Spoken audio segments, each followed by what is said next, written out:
Want to expand the reach of your content? Start a podcast. Feature industry experts on your show and leverage the influence and reach of your guests to grow your brand. Learn more at sweetfishmedia.com.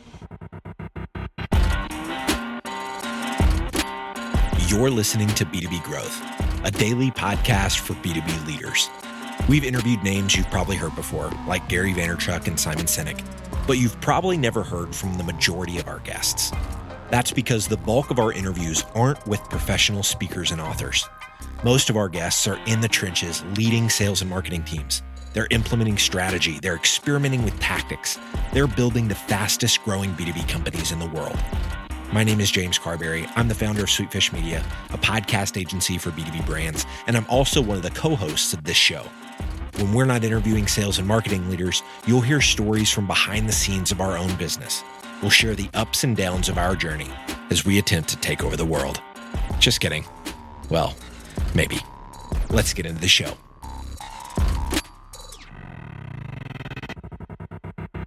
Welcome back to B2B Growth. I'm Logan Lyles with Sweetfish Media. Today, I'm joined by my good buddy, James Carbary, the founder and CEO here at Sweetfish Media. James, how's it going today, man?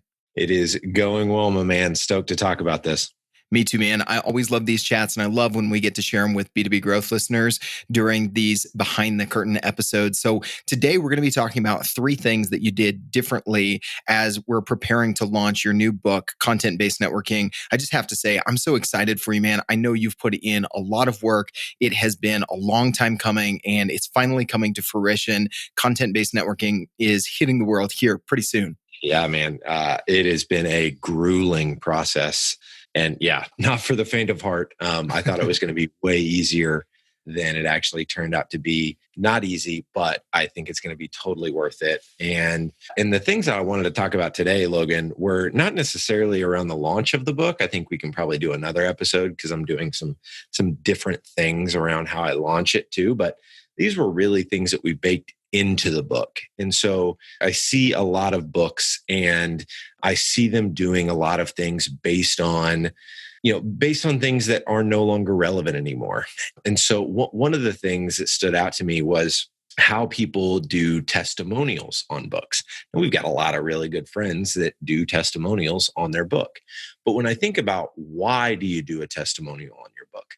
Well, it's because someone is typically picking it up at a bookstore and they want to be able to showcase credibility for the book by having them open up the book flaps or see the testimonials on the back of the book. And by reading someone else say give high praise to a book, it makes you go, oh, well, I should probably read this. Now, right, you and I... Third part. Yeah. Yeah, the thinking is there's third-party validations can make them more apt to it, but we've seen those so many times, and we see the little snippets of reviews of new movies coming out. But are we really making that decision based on those snippets, or the trailer and how enticing we think the movie's going to be? Right? Yeah. And so you and I know that those testimonials on books are typically bull, right? Like they're not. I mean, it's your buddy. It's also an author that's saying how great the book is, and they've probably never read it. But that's really insider baseball. Like I think marketers know that they know how the bread is buttered, so to speak. But for the most part, I mean, I don't think the mass numbers of people that are reading books understand that necessarily. So let's take that off the table. Let's assume that most people consider these testimonials on the backs of books and on the cover flaps to be legitimate. But there's a big problem that I see, and that's when I go back to when I first started sharing this example, they got popular because it was helpful for people that were buying physical books in physical retailers like Barnes & Noble and, different places like that. Logan, I don't know the last time I bought a book at Barnes & Noble. And I think by the sheer number of Barnes & Nobles there are, because they're shutting down, I'm sure, by the day, it informs the fact that, or it tells you that people are buying books on Amazon.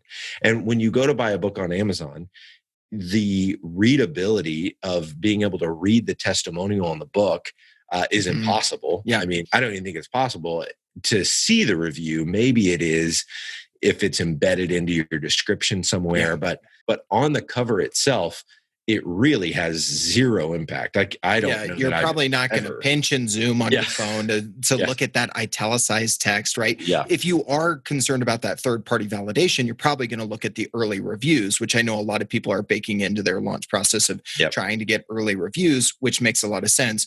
And I like what you're saying here, man, is just as opposed to leaning into those commonly held best practices that might be a bit antiquated and thinking about, okay, tactically, what is going to be, as we talk about all the time here on B2B Growth, what's going to be the customer experience? Yeah. Think about what is the experience when you go to buy a book from your own life. So, And so with that in mind, I thought, man, I don't really want to get a bunch of testimonials on the book anyway. Like, I don't want to go through that process. It's not fun to be like, hey, can you talk about how awesome my book is?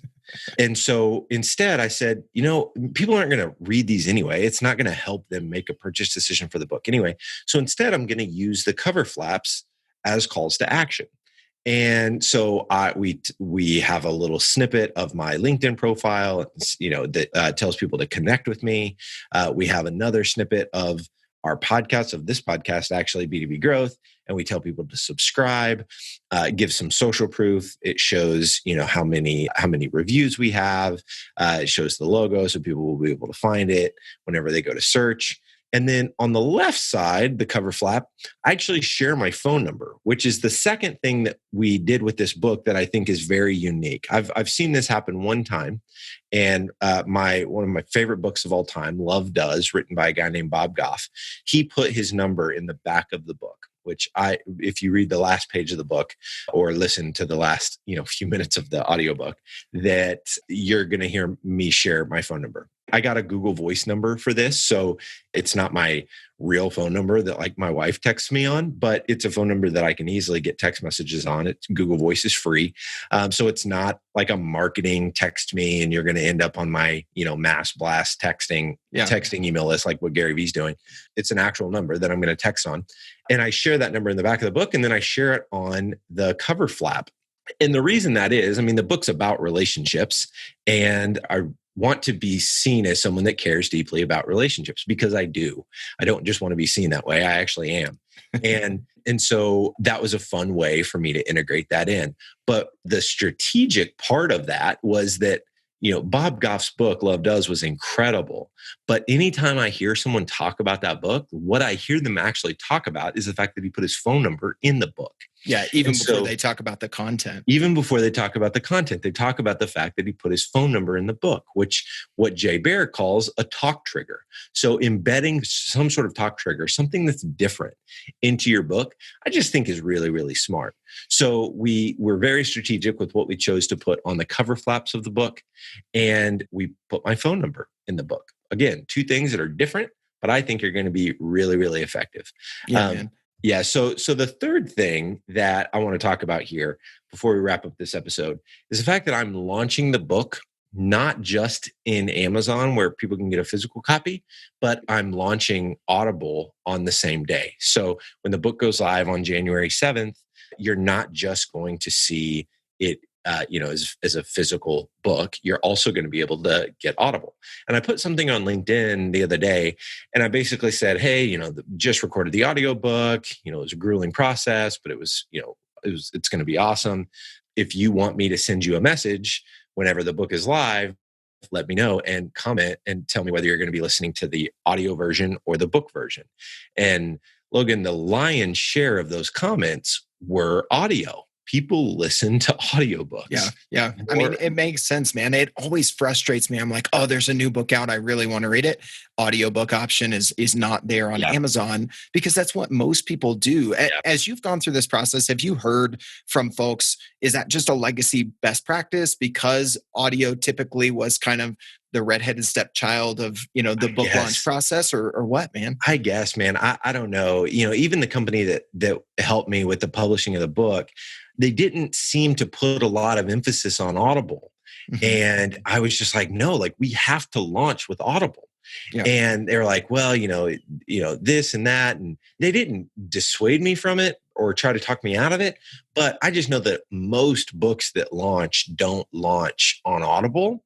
The kind of books of the people that you and I know, obviously like the Simon Sinek's and the Gary V's and like those kind of guys are their audiobook is available whenever the book launches. But there's a lot of books of like friends of mine where I'm like, man, like why can I not get the audiobook when the book is ready? Because that's the only way I'm going to consume this content. And, exactly. And according to my LinkedIn post, so it's not just me. For a while, I thought, well, maybe it's just me. Maybe I just because we're so into podcasting, we're so into audio. Okay, we've got our blinders on. Maybe it's just us, right? But that wasn't the case. And it's not the case. I mean, and you could argue that a lot of my audience on LinkedIn are podcasting because of how I've built my brand in audio. So that could be skewed a little bit, but I just don't think people should sleep on launching the book in Audible whenever you actually launch your book. Don't wait. Don't make it an afterthought. Make sure you're launching your book on Audible. So those are the three things that I think we're doing a little bit different with the book that I wanted to make sure we share, because I think it's going to be really, really helpful for folks. Absolutely. I mean, and a lot of folks are thinking about, they're either CEOs we're talking to or marketing leaders talking about, man, it would be great if our CEO was able to write a book. So, for those folks listening to this, think about the cover flaps, think about the user experience and what you could do differently. Think about, whether it's your CEO's phone number and a way that you can do that that's personal, but also manageable, like you did, James, with Google Voice. Or some sort of talk trigger. Yeah, exactly. Or it doesn't necessarily have to be a phone number. It's something else that's going to make people go, oh man, did you hear about what they did with their book? They da-da-da-da-da. And so for me, it was a phone number because I like engaging with people and I'm going to like getting a flurry of text messages for, a few months after the book launches. Yeah. So it might be something more, to your CEO's personality or your personality if you're writing the book, whatever the case may be. And obviously, we're so bullish on audio and have been for a long time. But I think, your little mini survey on LinkedIn does reiterate, there could be some merit to launching your audiobook at the same time. If nothing else, to do something a little bit different, to zig when everybody else is zagging, which usually gives you a little bit of greenfield opportunity to work with. So I would definitely encourage people. I appreciate you sharing these three things that we did differently with your book, man. And we'll be talking a little bit more about launch strategy and those sorts of things that we're doing with the book launch coming up in January. If anybody listening to this is not yet connected to James or myself, hit us up on LinkedIn, James Carbary, Logan Lyles. You can also connect with us on Instagram. James is at James Carbary, nice and easy. Mine is at I am Logan Lyles. Still frustrated that I don't have at Logan Lyles at Instagram. I'm going to say that every time I drop that until I get that switched. But as always, thank you so much for listening. We totally get it. We publish a ton of content on this podcast, and it can be a lot to keep up with.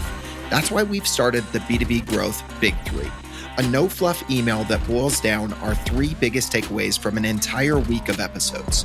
Sign up today at sweetfishmedia.com/big3. That's sweetfishmedia.com/big3.